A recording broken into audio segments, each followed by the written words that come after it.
नमस्कार दोस्तों, आप सभी लोगों का स्वागत है और मैं आज आप लोगों के लिए साप्ताहिक करंट अफेयर्स लेके आया हूँ जो आपके आगामी में होने वाली परीक्षाओं के लिए काफ़ी महत्वपूर्ण हो सकते हैं।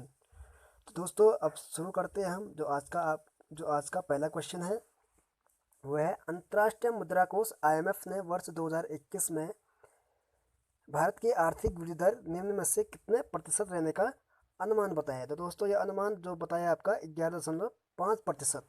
ठीक है दोस्तों, जो अंतर्राष्ट्रीय मुद्रा कोष IMF जो है आपकी एक अंतर्राष्ट्रीय लेवल की एक संस्था है जिसकी स्थापना 1945 ईस्वी में की गई और इसका जो मुख्यालय है वो दोस्तों अमेरिका के वाशिंगटन में कहाँ है, अमेरिका के वाशिंगटन में। ठीक है दोस्तों, ये आपको याद रखना होगा।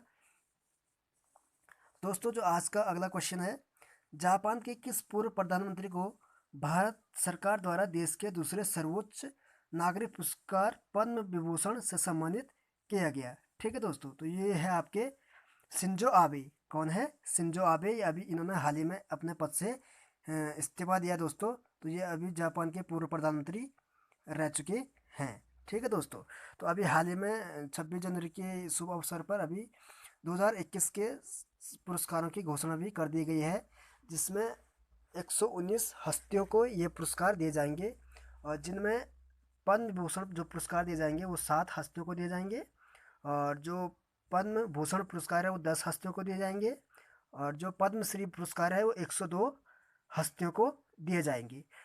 ठीक है दोस्तों, तो आपको ये सारे याद रखने होंगे कि 2021 वर्ष 2021 में पद्म भूषण पुरस्कार कितने लोगों को दिए गए या पद्म भूषण पुरस्कार कितने लोगों को दिए गए, तो ये सारे आपको याद रखने हैं। ठीक है दोस्तों, तो ये वाला टॉपिक काफ़ी महत्वपूर्ण आप लोगों के लिए हो सकता है, आप लोग ज़रूर देखिए। दोस्तों जो आपका अगला क्वेश्चन है वह है आपका सुप्रीम कोर्ट के कॉलेजियम ने जस्टिस PV संजय कुमार को किस हाई कोर्ट का चीफ जस्टिस बनाने के प्रस्ताव को मंजूरी दे दी है।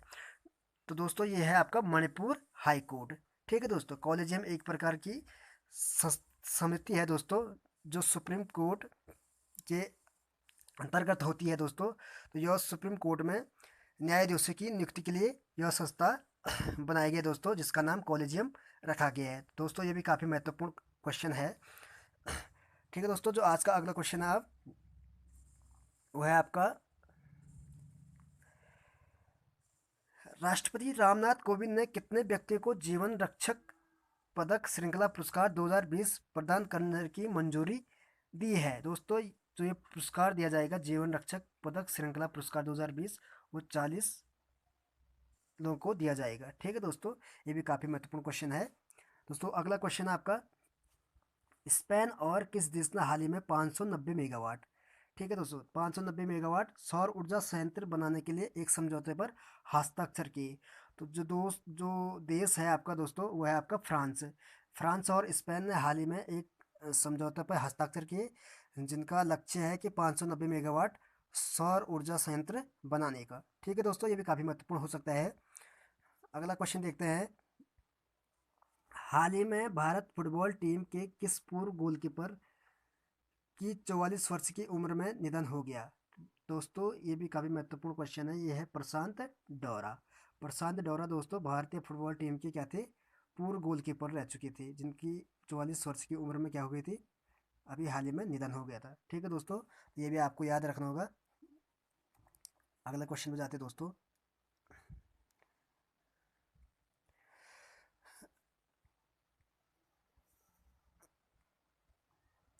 दोस्तों अमेरिका में बाइडेन प्रशासन ने निम्न में से किस भारतवंशी को चीफ ऑफ स्टाफ के पद पर नियुक्ति किया। दोस्तों ये भी काफ़ी महत्वपूर्ण क्वेश्चन है और हमारे भारत देश के लिए गौरवशाली तथ्य भी है।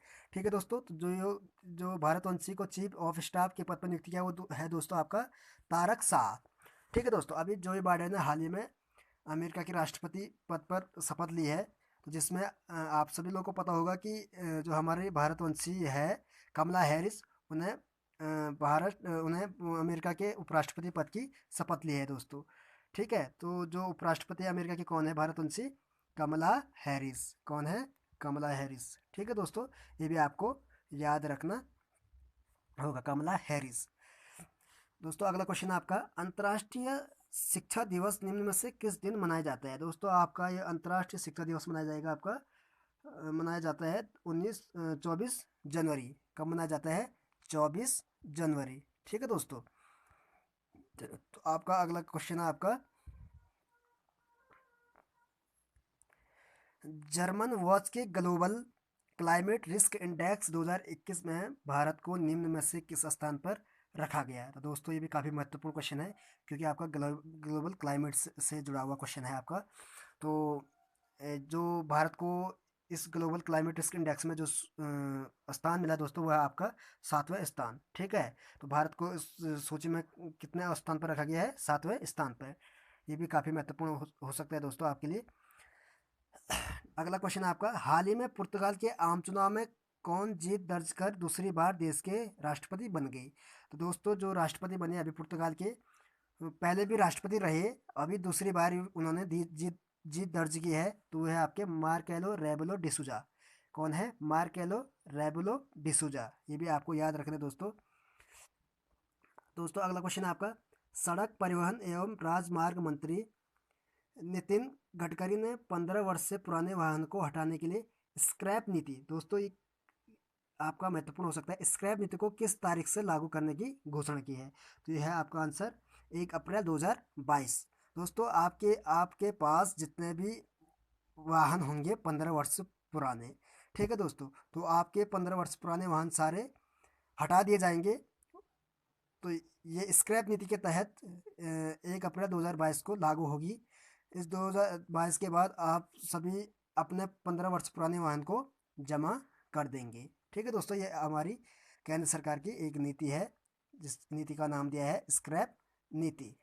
ठीक है दोस्तों, जो आपका अगला क्वेश्चन है दोस्तों, आप सभी क्वेश्चन आप लोगों के लिए महत्वपूर्ण है, और ये आपके बड़े बड़े एग्जाम में भी आ सकते हैं, यूपीएससी प्री के एग्जामों में भी आ सकते हैं, और आपके एसएससी एग्जाम से लेकर आपके यूपी एसएससी एग्जाम, तमाम प्रकार के एग्जाम में काफ़ी महत्वपूर्ण प्रश्न ये बन सकते हैं। ठीक है दोस्तों, तो अगला क्वेश्चन है आपका, मराठी के जाने माने उपन्यासकार नामदेव चंद्रभान कांबले, ये कौन थे? मराठी के जाने माने उपन्यासकार थे नामदेव चंद्रभान कांबले को साहित्य में उनके योगदान के लिए किस पुरस्कार से सम्मानित किया गया? तो दोस्तों यह है आपका पद्म श्री। ठीक है दोस्तों, एक आपका पद्म श्री पुरस्कार से इन्हें सम्मानित किया गया, ये एक मराठी उपन्यासकार थे। ठीक है दोस्तों, है। अगला क्वेश्चन है आपका, अंतर्राष्ट्रीय पल्लव स्मरण दिवस निम्न में से किस दिन मनाया जाता है? दोस्तों ये भी याद रखना होगा आपको, अंतर्राष्ट्रीय पल्लव स्मरण दिवस आपका 27 जनवरी को मनाया जाता है। ठीक है दोस्तों, तो दोस्तों जो आपका अगला क्वेश्चन है वो आपका, संयुक्त राष्ट्र द्वारा कैलेंडर वर्ष 2021 में भारत की आर्थिक वृद्धि कितने प्रतिशत रहने का अनुमान लगाया है? वो आपका है 7.3% रहने का अनुमान लगाया है। ठीक है दोस्तों, तो आपका जो अगला क्वेश्चन है वो है आपका, हाल ही में किस राज्य सरकार ने एक ऑनलाइन कार्यक्रम के माध्यम से जेल पर्यटन पहल की शुरुआत की? दोस्तों जो जेल पर्यटन पहल की शुरुआत करने वाला जो राज्य है वो आपका है महाराष्ट्र। कौन है? महाराष्ट्र। ठीक है दोस्तों, आपका जो लास्ट क्वेश्चन है दोस्तों, हाल ही में केंद्रीय जनजातीय कार्य मंत्रालय ने प्रवासी श्रमिकों के लिए राज्य और राष्ट्रीय स्तर के कार्यक्रमों के निर्माण को सुचारू बनाने हेतु किस राष्ट्रीय प्रवासन सहायता पोर्टल की शुरुआत की? दोस्तों ये भी काफ़ी महत्वपूर्ण क्वेश्चन है, जो अभी केंद्र सरकार हमारे केंद्र जनजातीय कार्य मंत्रालय ने प्रवासी श्रमिकों के लिए राज्य और राष्ट्रीय स्तर के कार्यक्रमों के लिए जो अभी एक पोर्टल की शुरुआत की है, उस पोर्टल का नाम है दोस्तों श्रम शक्ति। ठीक है दोस्तों, ये भी काफ़ी महत्वपूर्ण क्वेश्चन आपके परीक्षा के लिए बन सकता है, तो आपको ये सारे पढ़ना होंगे दोस्तों। ठीक है दोस्तों, तो आज के लिए दोस्तों इतना। आपको अच्छा लगा होगा तो इस वीडियो को लाइक करें और शेयर करें। ठीक है दोस्तों, धन्यवाद।